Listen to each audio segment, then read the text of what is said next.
Hi friends, welcome to my channel. അപ്പോൾ നമ്മുടെ channel subscribe ചെയ്യാത്തവരൊക്കെ subscribe ചെയ്യാം കേട്ടോ. അപ്പോൾ നമ്മൾ എന്നും ഇടുന്ന പോലെ ഇന്നും ഞാൻ Bigg Boss Malayalam season 7 day 19 review ആയിട്ടാണ് വന്നിരിക്കുന്നത്. അപ്പോൾ എല്ലാ ദിവസത്തെയും പോലെ തന്നെ ഇന്നലെയും എപ്പിസോഡ് നമ്മൾ സ്റ്റാർട്ട് ചെയ്തത് കിച്ചണിലുള്ളൊരു ഫൈറ്റായിരുന്നു. ജിസയിലായിരുന്നു മെയിൻ അതിനകത്തുണ്ടായിരുന്നത്. കാരണം ഈ വീക്ക് എനിക്ക് തോന്നുന്നു സ്റ്റാർട്ടിങ് മൺഡേ തന്നെ കിച്ചൺ ടീമിന് പെർമിഷൻ ഇല്ലാണ്ട് ജിസയിലും നവീനും പോയി കുക്ക് ചെയ്തു എന്ന് പറഞ്ഞിട്ട് വലിയൊരു ഇഷ്യൂ ഉണ്ടാക്കിയിരുന്നു. അപ്പോൾ അതിനുശേഷം ഇന്നലെ വീണ്ടും ജിസയിൽ പോയി കോഫി ഉണ്ടാക്കി എന്നൊക്കെ പറഞ്ഞിട്ടായിരുന്നു ഇഷ്യൂ. അതുമാത്രമല്ല, കോഫി പൗഡർ കിച്ചൺ ടീമിലുള്ള ആൾക്കാർക്ക് പോലും എവിടെയാണെന്ന് തീർന്നു എന്ന് വിചാരിച്ചു. പക്ഷേ ജിസയിൽ എവിടെ നിന്ന് കിട്ടി എന്ന് പറഞ്ഞിട്ടൊക്കെയായിരുന്നു കുറേ ഇഷ്യൂസ് അവിടെ ഉണ്ടാക്കിയത്. ജിസയിൽ അത് ഒളിപ്പിച്ച് വെച്ചിരുന്നു കോഫി പൗഡർ എന്നൊക്കെ പറഞ്ഞിട്ട് വലിയൊരു ഇഷ്യൂസും കാര്യങ്ങളൊക്കെ ഉണ്ടായിരുന്നു. അപ്പോൾ അത് കഴിഞ്ഞിട്ട് പിന്നെ നമ്മൾ കണ്ടത്, പിന്നെ ആ ഇഷ്യൂ അവിടെ സോൾവ് ചെയ്തു. പിന്നെ നമ്മൾ കണ്ടത് ജയിൽ നോമിനേഷൻ ടാസ്ക്കാണ്. ആ ടാസ്കിനകത്ത് ഈ മെയിൻ റീസൺ കാരണം തന്നെ ജിസയിലിനെ കുറേ പേര് നോമിനേറ്റ് ചെയ്തു. കാരണം സ്ഥിരമായിട്ട് റൂൾസ് വയലേറ്റ് ചെയ്യുക, കയ്യിലുള്ള സാധനങ്ങൾ മൊത്തത്തിൽ അത് ബിഗ് ബോസിന് കൊടുക്കാതിരിക്കുക എന്നൊക്കെ പറഞ്ഞിട്ട് കുറേ റീസൺസിൽ എന്താ പറയുക, ജിസയിലിനെ ഹൗസ്മേറ്റ്സ് എല്ലാവരും കൂടെ നോമിനേറ്റ് ചെയ്തിട്ടുണ്ടായിരുന്നു. പിന്നെ നമ്മൾ ഒനീലിനെയാണ് എല്ലാവരും നോമിനേറ്റ് ചെയ്യുന്നത് കണ്ടത്. ഒനീലിൻ്റെ മെയിൻ റീസൺ എന്ന് വെച്ച് കഴിഞ്ഞാൽ പല എപ്പിസോഡ്സിലും നമ്മൾ കണ്ടിട്ടുണ്ട് റണ ഫാത്തിമയും ഒനീലും തമ്മിലുള്ള ഫൈറ്റും ഇഷ്യൂസും നടക്കുമ്പോൾ ഒനീൽ യൂസ് ചെയ്യുന്ന ലാംഗ്വേജും അതേപോലെ വേർഡ്സ് ഭയങ്കര ബാഡായിട്ടുള്ള ഒരു വേർഡ്സാണ് ഒനീൽ അധികം യൂസ് ചെയ്യുന്നത്. അത് ഒട്ടും കറക്റ്റ് അല്ല. കാരണം ബിഗ് ബോസ് എന്ന് പറയുന്ന ഒരു ഷോ എത്രയോ പേര് കാണുന്നതാണ്, കുട്ടികളടക്കം. അപ്പോൾ അത് ഒരു സൊസൈറ്റിക്ക് അതൊരു മിസ്ലീഡ് ചെയ്യാണ് ഇങ്ങനെയുള്ള ബാഡ് വേർഡ്സ് യൂസ് ചെയ്യുമ്പോൾ. അപ്പോൾ ആ ഒരു ഒറ്റ മെയിൻ റീസണിലാണ്. കാരണം നമ്മൾ തന്നെ കാണാറുണ്ട്, 1-2 തവണയില്ല റിപ്പീറ്റ് ചെയ്തിട്ടാണ് ഒനീലൊക്കെ പറയുന്നത് റന ഫാത്തിമ തിരിച്ചതുപോലെ പ്രൊവോക്ക് ചെയ്തിട്ടാണ് ഇങ്ങനെ പറയുന്നത്. അപ്പം ഈ പറഞ്ഞ പോലെ ആ ഒരൊറ്റ മെയിൻ റീസണിൽ കുറേ പേര് ഒനീലിനെയും നോമിനേറ്റ് ചെയ്തിട്ടുണ്ട്.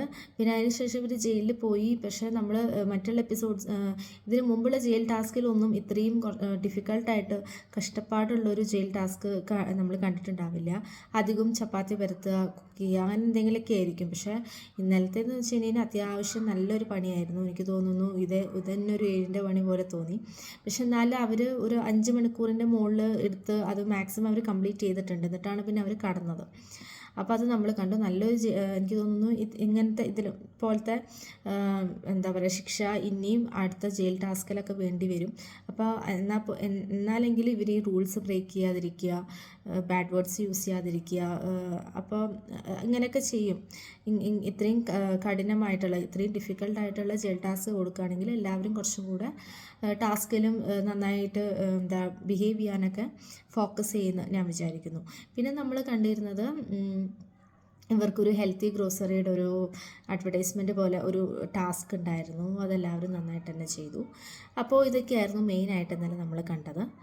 അപ്പോൾ എനിക്ക് തോന്നുന്നു അഭിലാഷ് ഈ പറഞ്ഞ പോലെ ഫസ്റ്റ് വീക്ക് കഴിഞ്ഞിട്ട് പിന്നെ സെക്കൻഡ് വീക്കിൽ കുറച്ചൊരു ഒതുങ്ങിയ പോലെ തോന്നി. അങ്ങനെ ആവശ്യമില്ലാത്ത കാര്യത്തിലൊന്നും ആരോടും കൂടുതൽ ടെൻഷനോ ഹൈപ്പറൊന്നും എടുക്കാത്ത പോലെ തോന്നി. പക്ഷേ ഈ വീക്ക് സ്റ്റാർട്ടിങ് മുതൽ, ഇപ്പോൾ ഇന്നലെ ആണെങ്കിലും സ്റ്റാർട്ടിങ് മുതൽ ഓൾമോസ്റ്റ് എല്ലാ എപ്പിസോഡ്സിലും ഭയങ്കര ചെറിയ കാര്യത്തിനാണെങ്കിലും ഭയങ്കര ദേഷ്യപ്പെടുക, അല്ല ഭയങ്കര വയലൻ്റ് ആവുന്ന പോലെ അങ്ങനെ കുറേ കാര്യങ്ങളൊക്കെ തോന്നി.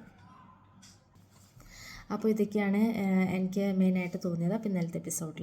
അപ്പോൾ ഇന്ന് മിക്കവാറും ലാലേട്ടൻ്റെ വീക്കെൻഡ് എപ്പിസോഡിൽ വന്നിട്ട് ലാലേട്ടൻ ഓൾമോസ്റ്റ് എല്ലാത്തിനെയും കുറിച്ച് നന്നായി പറയുന്നുണ്ടാവും. അത് ഇന്നത്തെ പ്രൊമോ എനിക്ക് തോന്നുന്നു അധികം ആൾക്കാരും കണ്ടിട്ടുണ്ടാവുമായിരിക്കും, യൂട്യൂബിലും ടി വിയിലെല്ലാം.